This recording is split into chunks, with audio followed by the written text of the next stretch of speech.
In 1929, inside the Topkapi Palace library, someone unrolled a piece of parchment and found a problem. Not a treasure map, not proof of Atlantis, a real Ottoman world map signed in 1513, sitting in dust and imperial silence, knowing far too much about the Atlantic for comfort. Decades later, people would say it showed Antarctica before Antarctica was officially seen. The stranger truth is quieter. The artifact is authentic. The anomaly is modern. The map belonged to Piri Reis, born around 1470 in Gelibolu, the port city Europeans call Gallipoli. He was not a mystic peering into lost ages.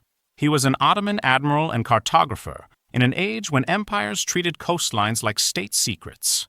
His surviving 1513 world map is only a fragment, but even that fragment is formidable. A Portolan-style chart on parchment, dense with notes, coastlines, islands, creatures, and confidence. UNESCO treats it as one of the great documents of early global cartography. Piri Reis said he compiled it from many earlier sources. Later, scholarship suggests 2 or 3 dozen. He names 4 Portuguese maps of India and China, mentions another 20 maps he does not identify, and points to a chart associated with Columbus. This was not prophecy. It was intelligence work with ink. That is what startled scholars after the rediscovery. Gustav Adolf Deismann recognized its importance. Paul Kali soon studied it closely.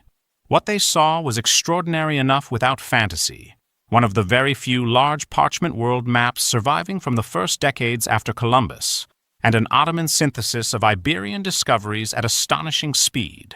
Piri Reis would later produce his book on navigation, the Topkapi Palace. He was serious, technical, and very much of his century. Then came the southern edge. In the 1950s, Arlington H. Mallory began arguing that the map's lower section was Antarctica. In 1966, Charles Hapgood turned that claim into a durable legend with maps of the ancient sea kings. His team tried to align the coastline with Queen Maud Land, and argued that Piri Reis had preserved knowledge from a civilization old enough to map the continent before its ice. It was a beautiful theory if you wanted history to contain a trapdoor, but the map itself resists the performance. One inscription on that southern land says there is no cultivation there, that everything is desolate, that big snakes are said to be found there, and that the weather is hot, not glacial, not polar. Historians generally read the feature instead as a distorted extension of South America, or as the old cartographic habit of inventing Terra Australis, the vast southern continent Europeans kept drawing, because balance felt persuasive. The chronology is worse for the mystery. The commonly cited first sightings of Antarctica came in 1820, with Bellingshausen, Bransfield, and Nathaniel Palmer, all in the frame. James Cook had pushed deep into the southern latitudes in the 1770s, and came away not with an ice-free continent, but with shrinking faith in the old habitable southern world. And the scientific premise collapses completely.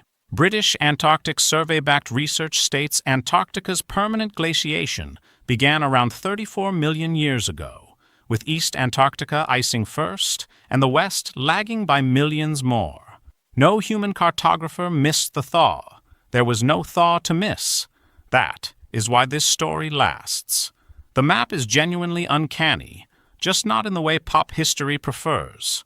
A real 16th-century masterpiece was rediscovered in 1929, then filtered through Cold War projection methods, selective matching, and the old temptation to upgrade skill into impossibility.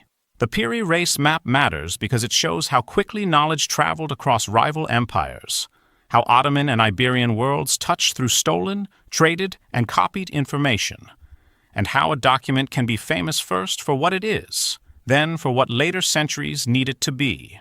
A similar mistake followed other Renaissance southern continents, like Aransfein's grand landmass of 1531, later treated as if imagination had outrun geography. It had not. Cartographers were filling silence with shape. The Piri Reis map deserves better than the Antarctica myth. It is already what legends usually pretend to be: rare, beautiful, technically daring, and human. Yesterday left a map. The mystery arrived later. If you liked what you watched, please like and subscribe. We post interesting and crazy stories from throughout history every Wednesday and Saturday.